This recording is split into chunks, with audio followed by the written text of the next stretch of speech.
সাথে ঘোষণা করতে চাই, যেটা দিবু ভাই বলেছেন, তালিম সাহেবের নেতৃত্বে, সালাম সাহেবের নেতৃত্বে সবাই ঐক্যবদ্ধ ভাবে একসাথে আন্দোলনে আপনারা দাঁড়িয়েছি। আমরা যে আজকে যেমন দুঃশাসনের বিরুদ্ধে এক কাতারে এসে দাঁড়িয়েছি, আগামী দিনের সংগ্রাম লড়াইয়ে সবাই ঐক্যবদ্ধ হয়ে ভেদাভেদ ফিরে গিয়ে আমরা দুঃশাসন পতিত স্বৈরাচারের বিরুদ্ধে, দেশ বিরোধী সকল ষড়যন্ত্রের বিরুদ্ধে ঐক্যবদ্ধ থাকে চূড়ান্ত বিজয়ের পতাকা ছিনিয়ে না পর্যন্ত রাজপথে অতন্ত্র প্রহরীর মতো আপনারা ভূমিকা পালন করবেন। আমাদের সামনে রয়েছে কঠিন পরীক্ষা। হিন্দু বৌদ্ধ খ্রিস্টান সম্প্রদায়ের ঘর বাড়ি মন্দির উপাসনালয় পরাক্রমে 24 ঘন্টা পাহারা দিয়েছে। কোন পুলিশ স্টেশনে থানায় আক্রমণ হয়নি, লুট হয়নি, কেউ আইন হাতে তুলে নেয়নি। আমাদের নেতা ঐক্যবদ্ধ হয়ে প্রমাণ করেছে জনগণের শক্তিতে বলিবান হয়ে জনগণের কল্যাণে মানুষের পাশে দাঁড়িয়ে আইন শৃঙ্খলা রক্ষাকারীর দায়িত্ব ভূমিকা পালন করেছে। পুলিশের নিরাপত্তা দিয়েছে আমাদের দলের নেতা কর্মীরা।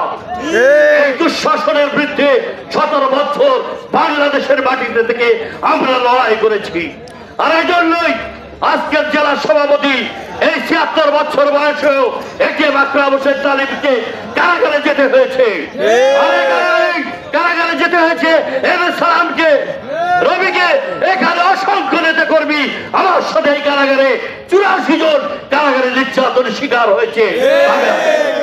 তারপরে আমরা দেশ থেকে পালিয়ে যাইনি।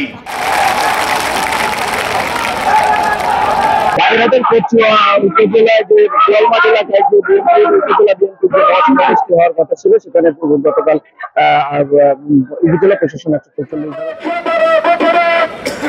দুর্নীতি, দুঃশাসন এবং ফ্যাসিস্ট সরকারের কারণে এই বিজয় মিলন হয়ে গেছে বাংলাদেশ থেকে।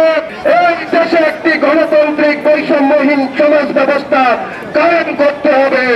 সেই লক্ষ্যে আপনাদের সকলের একান্তভাবে কামনা হবে। আমাদের সিনিয়র কেন্দ্রীয় নেতা হচ্ছে আমাদের থেকে বয়স কম হলো জনাব শামীমুর রহমান শামীম, কেন্দ্রীয় গবেষণা বিষয়ক সম্পাদক। শুধু তাই না, বর্তমান বাংলাদেশে যারা বিএনপি রাজনীতি করে, ভারপ্রাপ্ত চেয়ারম্যান এবং তারেক রহমান এবং বিএনপি চেয়ারপারসন খালেদা জিয়ার প্রিয়, ব্যক্তিগতভাবে প্রিয় নেতা এই বিএনপি আমাদের এই অঞ্চলে শামীম ভাই ছাড়া আর কেউ নাই, একজন নাই।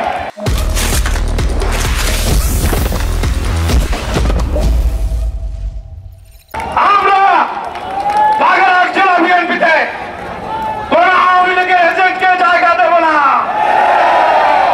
সবচেয়ে বড় নেতা বাগেরহাট জেলা হলো কেন্দ্রীয় গবেষণা বিষয়ক পার্টি নেতা এসে উঠছে, তারাও তাদের গ্রুপ নিয়ে নামে আজকে সব এক মঞ্চে উঠে গেছে। কালকে রাত্রে 9টায় প্রশাসন থেকে 144 ধারা জারি করেছিল। আমরা আজকে জেলা প্রশাসকের সাথে আলাপ করেছি, কিন্তু তিনি সদুত্তর দিতে পারেন নাই।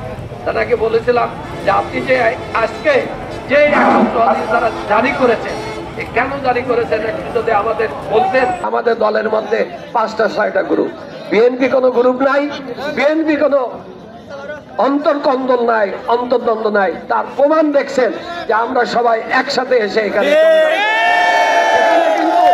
আপনাদের আগামীতেও বলছি, আপনারা ব্যক্তিগত দল করেন না, দল করেন বাংলাদেশ জাতীয়তাবাদী দল বিএনপি।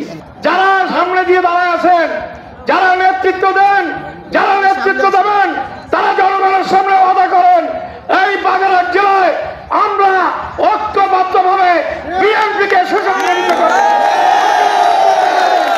নেতারা আপনারা দেখাতে তালিম ভাই তুমি যাচ্ছ আমরা